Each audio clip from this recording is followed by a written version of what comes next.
October 8th, 2020. Attention City of Vancouver, City Clerk. Dear City of Vancouver, I am writing you this letter to give you notice of the time, place, and manner of damages caused to me, Venus J. Dujardin, by Vancouver Police Department officers. As the employer of VPD, you have the liability for this incident briefly described below. VPD misconduct, Sunday, June 7th, 2020, 2:48 p.m. Location, Whole Foods, 510 West 8th Avenue, Vancouver, BC, Canada. What? False accusations, intimidation, weaponized use of authority, assault, neglect use of force and battery, negligent use of force and battery, perjury on the police report. In the name of Freedom of Information Act, Freedom of Information and Protection of Privacy Act, at the suggestion of the Freedom of Information investigator, I have CC'd this notification letter to the investigators on this case. I demand to immediately be sent a copy of all the video surveillance of this incident that the City of Vancouver VPD have access to. Footage starts from within and inside Whole Foods store at our arrival 2:20 p.m., coming up from Parkade to on the sidewalk with arrival of VPD logged in as 2:38 p.m. The whole incident surveillance video footage by law must be shared with me. Side note. Let's go this side.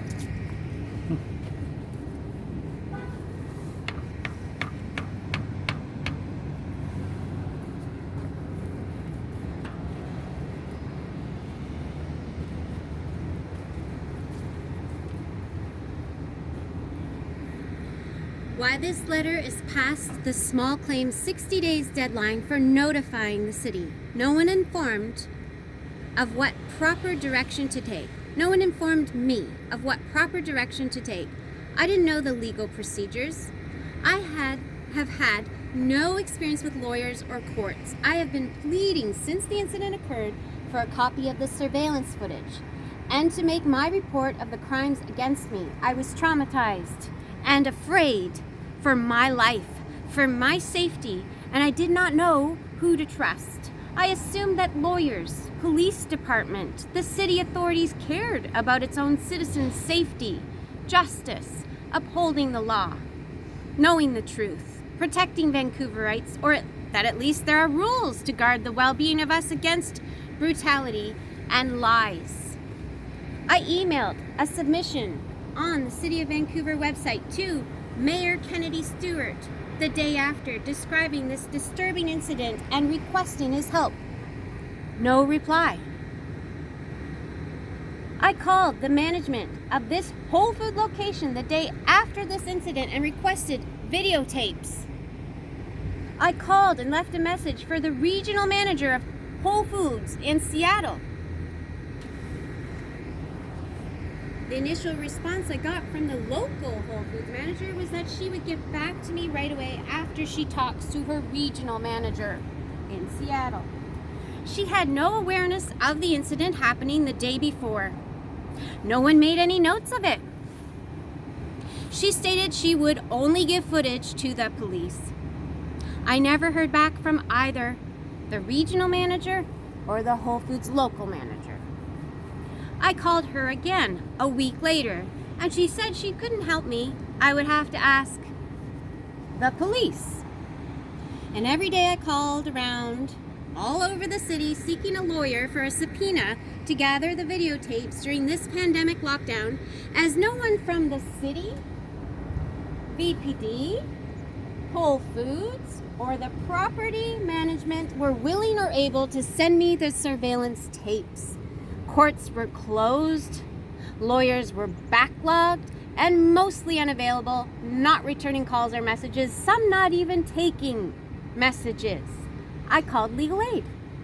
I did not fit the low income bracket for their services. I called pro bono lawyers and any who were indeed interested, did not feel they could take on a case involving VPD.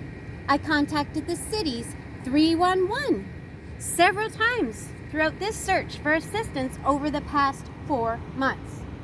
Eventually, they referred me to a lawyer in July. They were sure would be of the best help to me, for he worked for many years on the Board of Police in Vancouver. It is concerning that the lawyer and the legal team the city referred me to had no hesitancy to mislead and string me along. I met with the legal team and lawyer in July. I paid a retainer fee of $2,500 we didn't have to spare, especially right now, when the health ministers are scaring most folks to death about going anywhere for anything. The lawyers did not inform me of the deadline to notify the city, and they did not make a letter notifying the city. They told me several times they had my back and were taking care of it. The lawyer encouraged me to forget about the incident, as that would be bad for my recovery, and to just focus on my healing from the trauma. The lawyer's office gathered my evidence and story in a visit. 3 months after this incident, they had given me no guidance, no terms, no steps. The lawyer and team accomplished absolutely nothing. The city specifically told me this lawyer could deal with police misconduct. He and his legal team did not inform me to notify the city formally or that there was a cutoff date. They assured me I was right on track with them, while often saying they were very busy, but they were on it, and that I must be very patient, for the process of litigation is very slow, as an excuse as to why they had taken no actions in my case. I have contacted and spoken with a few VPD officers for advice. Not one could help with the evidential tapes or take my report of the crime scene. I called into Gravely Street Station. I immediately visited Gravely Station to request the police report, which arrived in my hands 6 weeks later, full of false accusations with 2 specific formal threats on my safety. I called Canby several times, asking to speak with an officer to help me with this, and I was told they would have an officer call me. No one did. I called Canby, and they suggested I leave a message for another officer back at 311. And I did. 2 days in a row I did, and no one returned my call.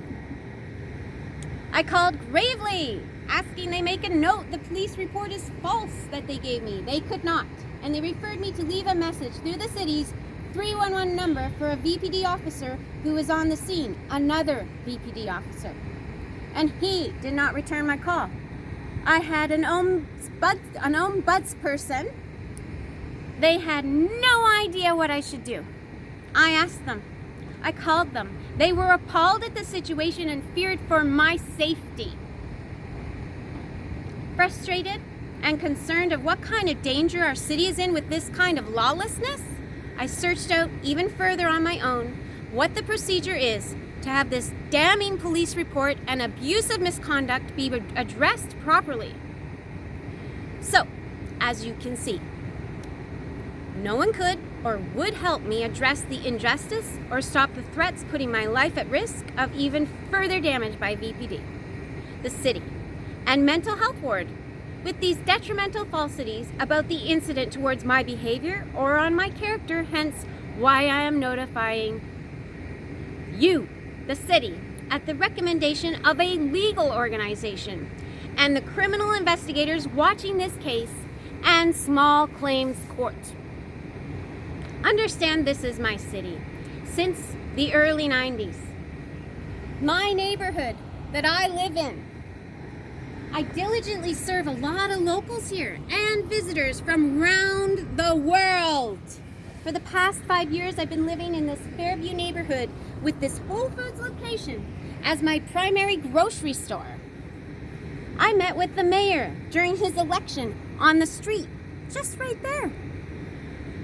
He approached me with his film crew. We took photos and video together.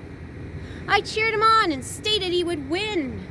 I promoted him to my personal contacts in our city, online and in person. I voted for him.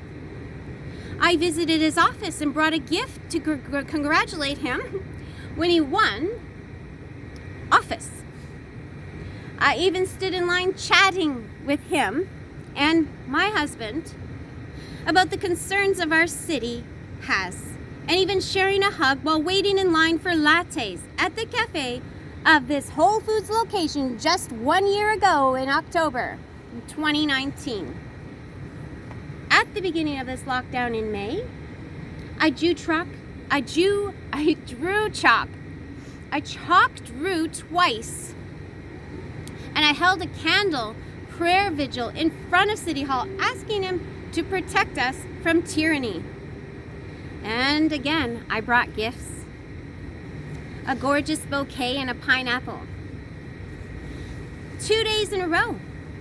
But alas, he was not in the office and is not now.